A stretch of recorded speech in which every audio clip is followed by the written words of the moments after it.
రాష్ట్రంలో వైసీపీ అధినేత వైఎస్ జగన్మోహన్ రెడ్డిలో మార్పు రాలేదా? గూడూరులో ఇన్ఛార్జ్ మార్పు ఏకపక్షం నిర్ణయమేనా? గూడూరు ఇన్ఛార్జ్ మార్పుపై స్థానికులు పెదవి విరుస్తున్నారా? ఒంటెద్దు పోకడకు ఇది నిదర్శనమా?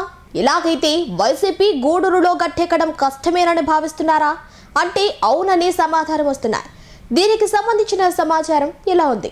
ఉమ్మడి నెల్లూరు జిల్లా గూడూరు నియోజకవర్గం అనాదిగా ఎస్సీ రిజర్వేషన్లో కొనసాగుతుంది. ఈ నియోజకవర్గంలో రాజకీయాల్లో తలపండిన కుటుంబాలు ఉన్న వైఎస్ జగన్మోహన్ రెడ్డి ఎవరిని సంప్రదించకుండా నియోజకవర్గాన్ని బూదూరు గురువయ్యకు అప్పచెప్పటం నేతలు పెదవిరుస్తున్నారు. నెల్లూరు జిల్లాలో దశాబ్దాల కాలంగా రాజకీయాలు పెంచి పోషించిన, జిల్లాను శాసించిన వారిని పక్కన పెట్టి ఒక మాజీ మండల పరిషత్ అధ్యక్షుడిని తీసుకునొచ్చి గూడూరు నియోజకవర్గ సమన్వయకర్తగా నియమించడంపై ఆ నియోజకవర్గంలో వైసీపీ కార్యకర్తలు జీర్ణించుకోలేని పరిస్థితిలో ఉన్నారు. కేవలం ఎద్దల నరేందర్ రెడ్డి పార్టీ అధినేత వైఎస్ జగన్మోహన్ రెడ్డికి సన్నిహితుడు, ప్రస్తుతం ఎమ్మెల్సీ మేరిగా మురళి దళిత కులానికి చెందిన వ్యక్తి. ఎమ్మెల్సీ గూడూరు ఇన్ఛార్జ్గా ఉండగా ఎమ్మెల్సీ గాని గూడూరు నియోజకవర్గంలో ప్రధాన కుటుంబాలతో గాని సంప్రదించకుండానే ఒక నిర్ణయం తీసుకొని నేరుగా ఇన్ఛార్జిని మార్చివేయటం వైఎస్ఆర్ కాంగ్రెస్ పార్టీ ఒక ప్రైవేట్ లిమిటెడ్ కంపెనీని తలపిస్తోందని అభిప్రాయం వ్యక్తమవుతోంది. గూడూరు నియోజకవర్గంలో నేదురుమల్లి, నల్లపరెడ్డి కుటుంబాలకు రాజకీయ ప్రాధాన్యత ఉంది.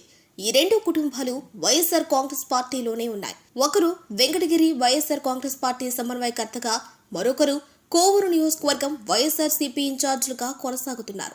ఒకరు నేదురుమల్లి రామ్ కుమార్ కాగా, మరొకరు నల్లపరెడ్డి ప్రసన్నకుమార్ రెడ్డి. వీరితో పాటు ప్రస్తుతం నియోజకవర్గంలో రాజకీయ పావులు కదుపుతున్న పేర్నాటి శ్యాంప్రసాద్ రెడ్డి లాంటి వారు వైసీపీలోనే కొనసాగుతున్నారు. ఈ పరిస్థితుల్లో వారెవ్వరిని జగన్మోహన్ రెడ్డి సంప్రదించకుండా, కార్యకర్తల అభిప్రాయాన్ని తీసుకోకుండానే నేరుగా ఎద్దల నరేందర్ రెడ్డి అనుచరుడుగా ఉన్న బూదూరు గురువయ్యను గూడూరు నియోజకవర్గం సమన్వయకర్తగా నియమించడంపై పార్టీ కార్యకర్తలు పెదవి విరుస్తున్నారు. ఇదెక్కడి సోద్యం? ఇదేం పార్టీ? ప్రజా ఆమోదం లేకుండా, ఆ నియోజకవర్గం నాయకులతో సంబంధం లేకుండా బెంగళూరులో వ్యాపారం చేసుకుంటున్న ఎద్దల నరేందర్ రెడ్డి సిఫారసుతో, ఎంపీ మిథున్ రెడ్డి ఆదేశాలతో ఏకంగా ఓ నియోజకవర్గంలోని ఇన్ఛార్జినే మార్చేశారంటే వైఎస్ఆర్ కాంగ్రెస్ పార్టీలో అసలు ఏం జరుగుతోంది? వైఎస్ఆర్ కాంగ్రెస్ పార్టీలో ఎలాంటి వారికి విలువ ఉంటుంది? వైసీపీ ఎవరి కోసం పనిచేస్తోంది అన్న ప్రశ్నలు గూడూరు నియోజకవర్గ వ్యాప్తంగా చక్కర్లు కొడుతున్నాయి. ఇప్పటికైనా నియోజకవర్గంలో ఇన్ఛార్జీల మార్పుల సమయంలో నేతలను సంప్రదించాల్సిన అవసరం ఉంది.